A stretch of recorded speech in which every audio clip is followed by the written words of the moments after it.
Good morning everyone, welcome to my garden. So finally, I will give you some update. So after 1 month, ito na yung itsura ng aking mga kamatis. Lumago na sila lalo na nung umulan. Isang linggo kaming umulan. So ayan, hindi ako nag-delay kasi nga dahil hinayaan ko lang yung ulan muna ang mag-delay sa kanila. So ayan, nakita nyo kung gaano kalago. Last update ko, maliliit pa sila, pero ito na ngayon. Ang dami ng bulaklak at ang tataba nila. So, ang ginagamit ko lang pala na fertilizer ay yung mga lanta ng mga dahon, yung mga pinating grass namin, tinatamba ko lang hanggang malanta. So, ayan. And then, one more is yung sa coffee ground. So, yun ang iniipon ko at yung kinukuha ko din sa gym para aking pang-apuno. So normally only once a week ako or twice, once every twice a week.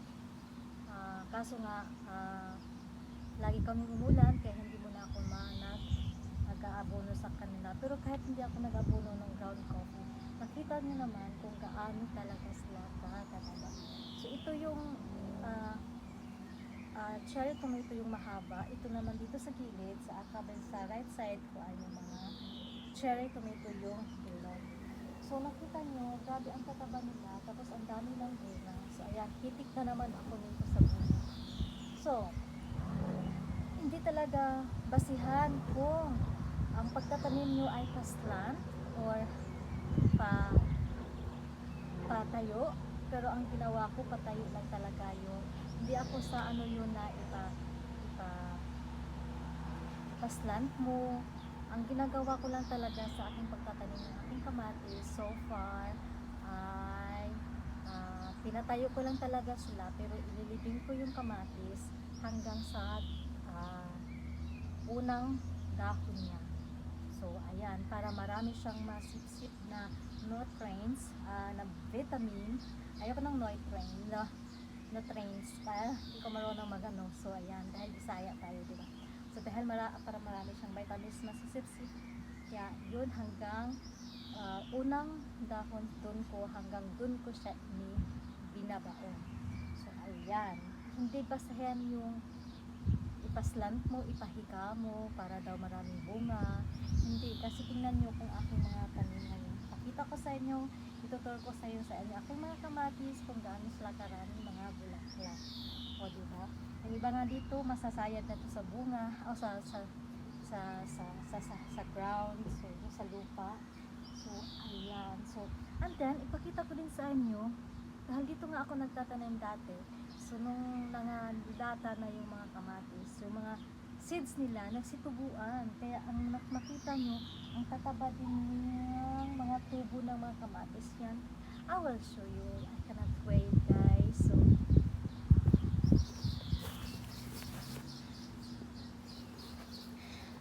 So ayan, ito yung mga tumubo sa mga seeds na nalalanta nung last year. So ito yung akin, kung makita nyo, ayan. Ito yung mga sucker na, ito yung sucker na kailangan ko siyang putulin. Ayan, ito. Ayan. Itong mga sucker na yan, ito na yung nakakapaso na tanim. Na halos. Ayan, ito yung mga sucker.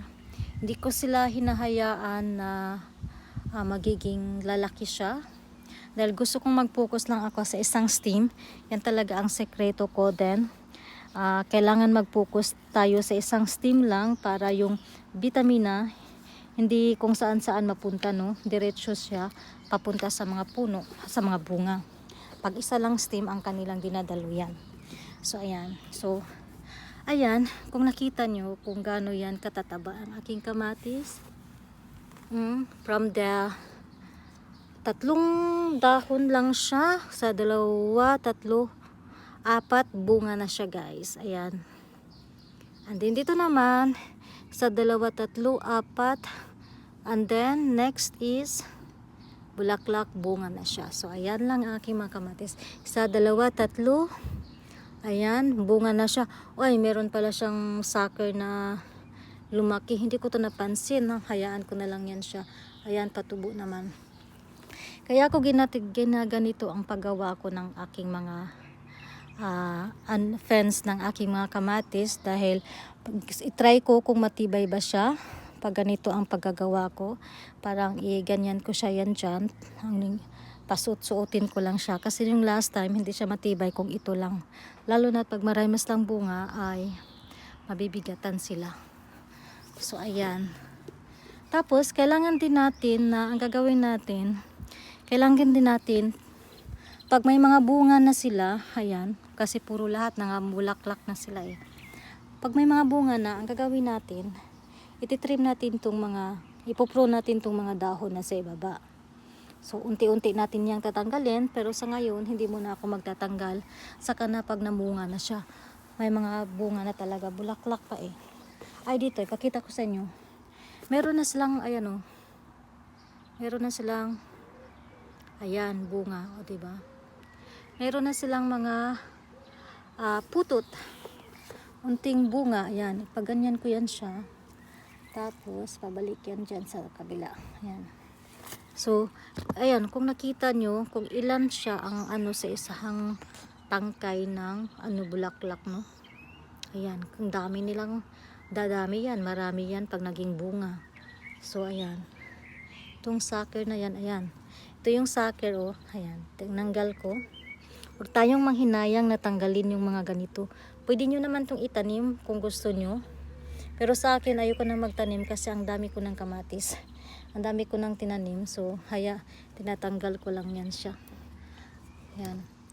Mag-focus tayo sa mga iisang steam lang ang kanilang para yung mga vitamina, hindi sila pupunta sa sa mga branches na iba. Diretso lang siya sa isang pupunta sa mga bunga, ganyan, no? So ganyan ang gagawin natin. Yan, tatanggalin natin to. Dapat hindi pa sana ako mag-pruning, kaya lang paano na siya, palaki ng kanilang mga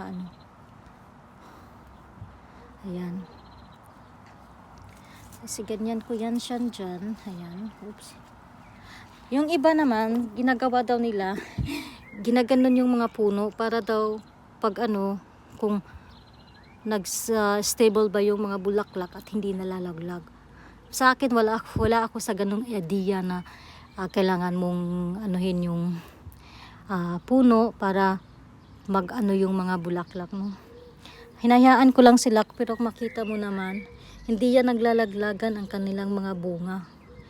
Stable yan yung mga bunga nila, kung nakita nyo, ayan oh. So ayan, kung yung aking mga kamatis, ang tataba. So doon naman tayo sa kabila. Ito yung aking cherry tomatoes na bilog. Ayan, ang tataba talaga ng mga tumutubo na mga seeds dati. Ito, hayaan ko lang muna sila dyan. Paglalaki na, baka ilipat ko rin, nang hinayang din ako. Ito namang ang dami niyang sanga. Kasi nga nung naagahan ko siyang itinanim, kinain ng snails, kaya pati yung udlot niya, kaya nakapagsanga sila ng ganito. Pero hinayaan ko lang sila kasi nga, ayan, pero ang dami naman nilang namulaklak na sila lahat din. So ayan, ito, alalayan na natin to silang na mapaakyat sa ating mga so ayan, dapat kong alalayan na sila guys, dahil para mapunta sila dito, ko na sila talian ko na sila guys. So ayan, so yan lang ang ating kamatis. So ayan, yung tanim na kamatis dyan. So thank you for watching. Sana may natutunan kayo sa aking vlog for today. So see you next time. Happy gardening.